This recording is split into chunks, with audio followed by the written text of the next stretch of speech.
Backyard Triathlon is a triathlon where you choose the location and length of the swim, the bike and the run. It can be anywhere and any length. The only criteria is that you need to do all three disciplines. My brother and I call our event Todman. Okay, your bike? No, I won't be able to. Yeah. I don't know, just hurt my chest. Put it there. Yeah. Yeah. So you're just swimming? No, I'll just go swimming. Yeah. What about Toadman? What about Toadman? Not yet. I think that counts as a win for me. No, you didn't. Not a win for you. We set the date and you haven't done it.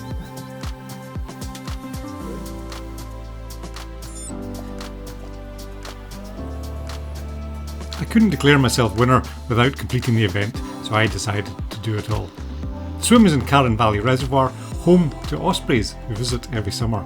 I sometimes see them circling above as I swim. I hope they don't think that I look like a big fish and swoop down. My plan was to bike from here up and over the Campsie Hills, taking in two famous Scottish bike climbs, the Crow Road and Tackme Dune. But first I needed some food. I've been told this is the worst gel in the world. Which one is it? It's Torque. Orange and banana. Yeah. Yeah. I say two flavours to go together. I thought if I have it first, then I can have nice things for the rest of the day. But let's find out. We just tasted orange.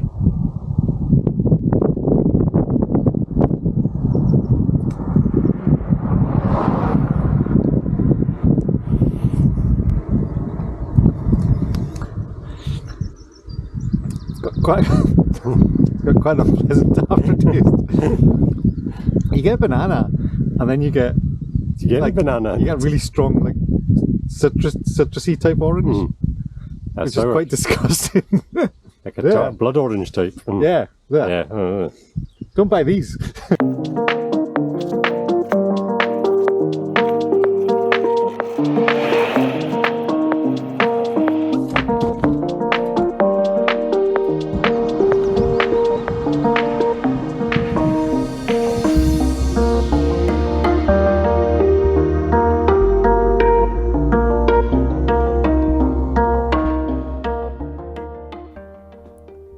The bike route starts with a mostly downhill ride through Carron Valley before reaching the Crow Road. One of my goals for the year was to be the fastest rider up Crow Road in 2023.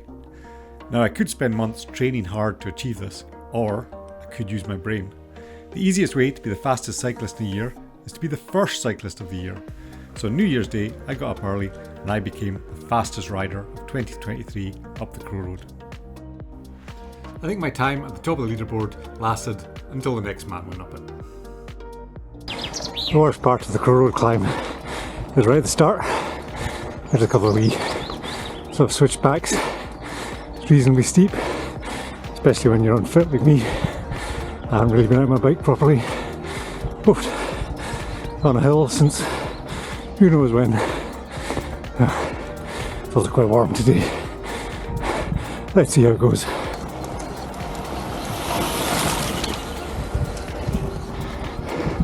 All the traffic cones are out because this is going to be part of the UCI World Championship cycling course, and the road is abysmal, so they're fixing all the potholes.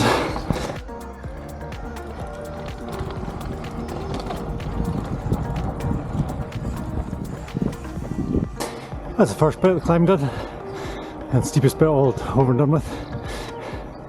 The rest of it's pretty straightforward. Well, it's quite long. I think it's about 5 miles or 6 miles up to the top of the hill. It never actually has too difficult a gradient from this point onwards. I'm sure when the World Championship guys come here, this will probably be classed flat for them because it'll be so simple. I should mention the temperature at this point. It's 9:45 in the morning and it's already 20 degrees. And the hill over there, that's Micklebin, and that's where I'm aiming for in the run. Get to the top, and it's all downhill back to the finish. One of the good things about doing a backyard triathlon is that the cycle route passes my house. Therefore, I can stop and use the loo.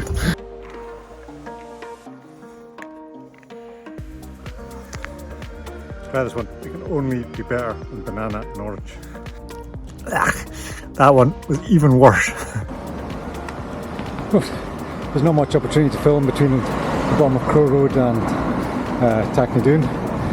It's a main road. You can probably see all the cars going past. And I didn't want to crash. The main reason. This is the biggest climb of the day. Very good that I took my bike out today because I was finding all the problems with it because it's not been used much in the last 12 months. And that the gears aren't working very well. And one of my cleats is broken, so my foot keeps on coming out.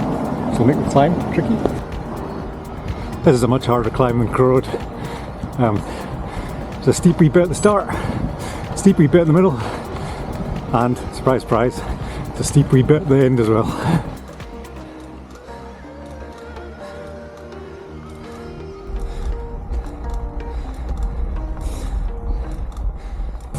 I was quite enjoying the shade of the trees there. The road starts to kick up now. If you can see the cars there, it starts to get a little bit harder.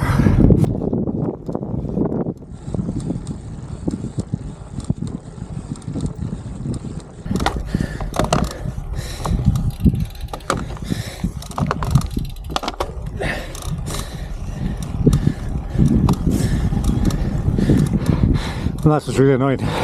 My foot slips, especially on a hill, and it takes ages to get back into it again.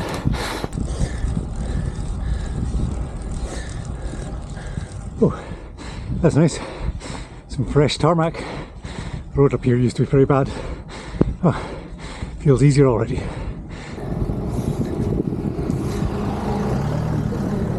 Thankfully a bit of shade again. The worst bit's actually the next part. There's a little S bend that I'll have to do standing. The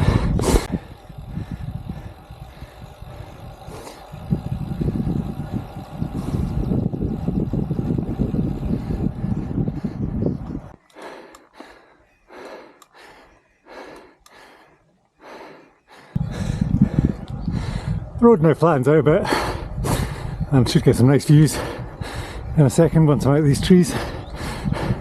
On a good day you can see all the way to Edinburgh. You can see the Forth Road Bridge and the Penland Hills. My watch connects to my phone. It's got this quite cool feature where it starts a Strava segment for you and it shows in your watch how you compare with your best time for it. And so far I am nearly 4 minutes down. Oh. But I'm just claiming I'm taking it easy. It's a training ride. The views are a bit hazy today. It tends to happen a lot in June and July. If you want the best views, really got to come in sort of spring and November. Which is why, interesting fact for you, a lot of travel photography is done in November and winter because the low light and sun makes it all look better.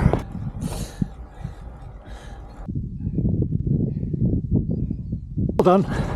Wasn't too bad actually. Mainly the heat was a problem. Feel quite hard work. Thankfully it's mostly downhill or flat all the way back to the car. And I should get some nice views of Carron Valley. At this point I rejoined the route that the world cyclists are going to take. Hope we fix the road by then. It's not that great around here, but it is very scenic. I like this part of the route as it's slightly downhill all the way back to the start. The route passes through Carron Valley Village, which was once on an episode of the Channel 4 programme Kirsty and Phil's Love It or Leave It. In this show, a couple decide whether they want to stay in their house or leave it. At the end of the programme, the couple chose to love their house until the programme came out. Then I saw a sign outside saying, "For sale." Where the cars are parked is where I swam this morning.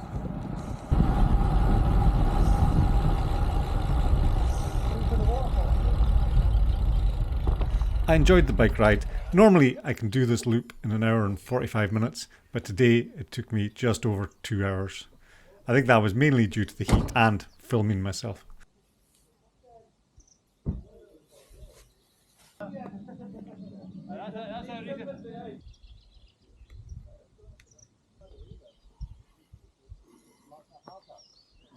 A slight change of plan. I said on the bike that I was going to run off to the hill on the left, which is called Micklebin, but it's really, really hot today. So instead, I'm going to run up a different hill, which I need to drive for 10 minutes first. And there's a giant golf ball on top, mainly just so I can call today's race Golf Man.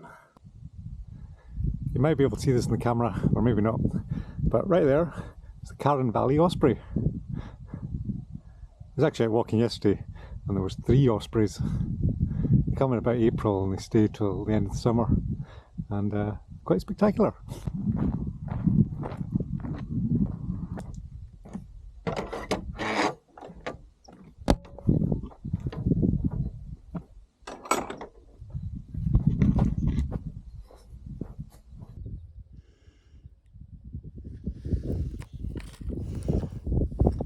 They look and feel a bit like Turkish delight.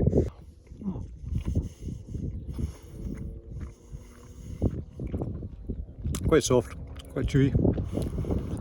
I'm not getting any ginger off that at all. Slight bit of citrus.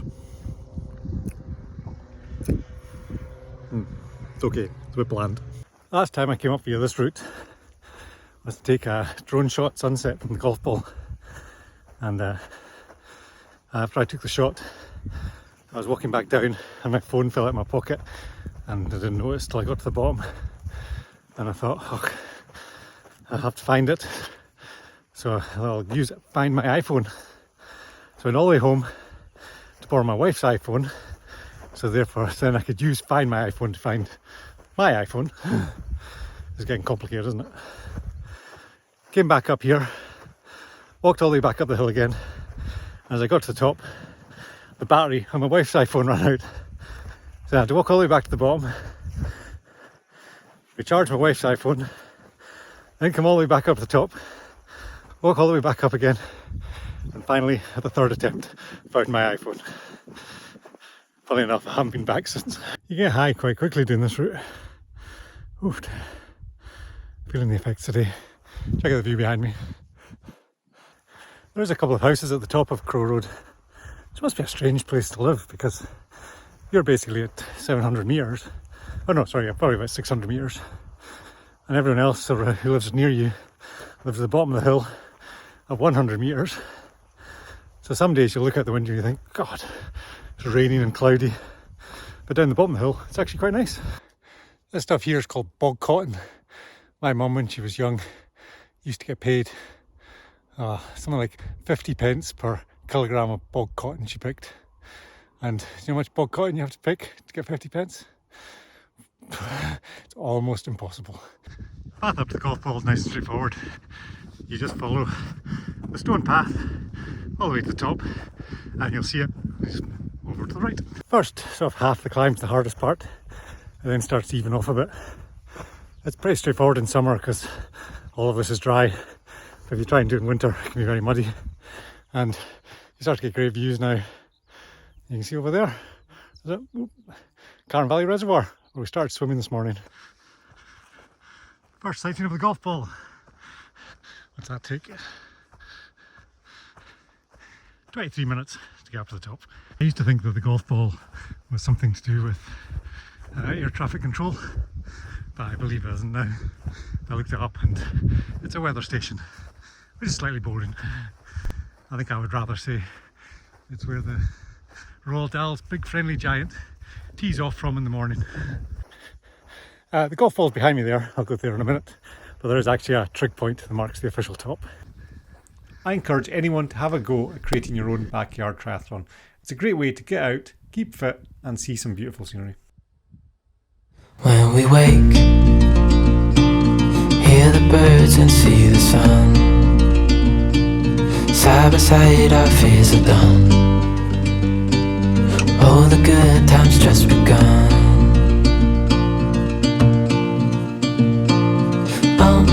We know what we have, let's hold on tight. Found what we're looking for in life. Call us crazy, but things are finally right. With you and I, the view